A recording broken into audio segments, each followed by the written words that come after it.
going to be a tough day today. અને stay tune, મારી જોડે બધે જ ફરજો. ક્યાંક પેમ્પરિંગ છે, ક્યાંક કામ છે, ક્યાંક મજા છે, આપણે જોડે કરવાના છે. મારા વાળ સુકાય એની રાહ બી નથી જોવાની. Let's book a cab and go. તો આજનો દિવસની શરૂઆત જ એટલી સ્ટ્રગલથી ભરેલી રહી છે. સવારમાં ગજબ વરસાદ પડે, જેના કારણે I am so love with the range of Ahmedabad કે હું જાતે ને જાતે મારી લાઈફ રોમેન્ટિસાઇઝ કરું.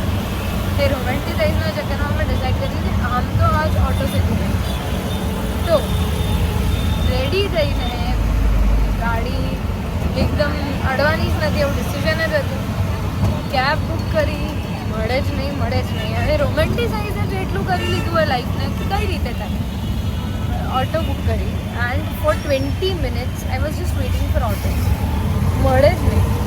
પણ મારા ઘરથી મને ઓટો યુઝ્યુઅલી 2-3 મિનિટ્સમાં આરામથી મળી જાય. આજે ના મળી. અને this does not end here. Auto મળી, એના માટે બહાર ચાલીને ગઈ. નોર્મલ રિક્ષા લીધી, બેઠી એન્ડ પછી 27 મિનિટ્સ હું ટ્રાફિકમાં અટકાઈ. So I am going for my hydra facial and I don't know કે અહીંયા જ મારો તો સ્ટ્રેસ વધી ગયો. એટલી બધી સ્ટ્રગલ પૂરી કર્યા પછી we have reached time for some self pampering and સ્કિનમાં ચેન્જ. થોડીક વાર બતાવું. So this is my post glow. लग रहा है ना स्किन केयर वाला शक्ल.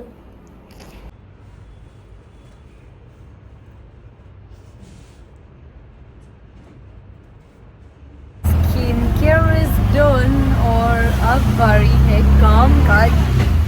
तो આપણે અમેઝિંગ જવાનું છે and then we have to change, get ready for a shoot और फिर रिकॉर्ड.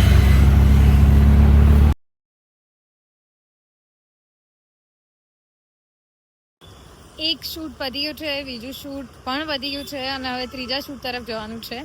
પણ કંઈ જ બધું શાંતિથી ગઈશ. इधर खाने का समय नहीं, आपको मैं क्या ही बताऊँ जीवन में. थोड़ी देर बाद मिलते हैं.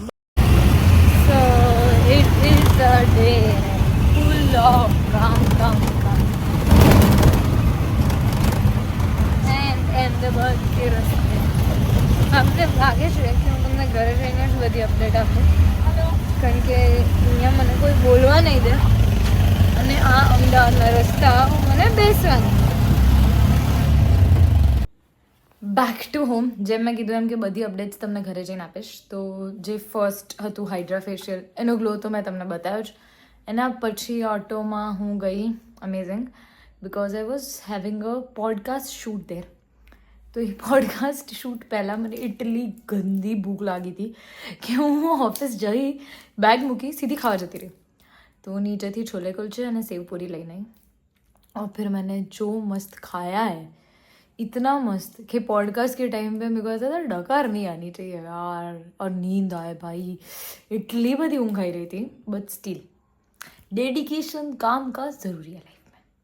तो वही डेडिकेशन के साथ काम किया. ये शूट हजी आम पत्યું એવું રિયલાઇઝ થયું. શ્વાસ લીધો ત્યાં रियलाइज થયું કે એમાં હું સુંદર લાગી રહી છું. તો फटाफट एक मारू कंटेंट भी शूट कर દીધું. इंस्टेंट ऐसे 30 सेकंड के अंदर कंटेंट हो गया, final, ready. No scripting, no editing, कुछ नहीं. એ પત્યું, સીધે કપડે ચેન્જ और फिर मैंने ये पहना. કારણ કે મારે જવાનું હતું બીજું એક શૂટ કે જે હતું ટ્રાવેલ શૂટ, ટ્રાવેલ કંપનીનો શૂટ. તો એના માટે scripting was already approved, shoot was almost ready in my mind. પહોંચ્યા, થોડું ડિસ્કશન કર્યું, शूट કર્યું और फिर ऑटो लेकर घर आ गए. घर आकर आपसे बात कर ली. બધું કામ પૂરું. હવે પેટ પૂજા થશે, ગરબા ક્લાસ જવામાં આવશે, રાત્રે સ્કિન કેર થશે ને પછી સૂઈ જવામાં આવશે. બસ.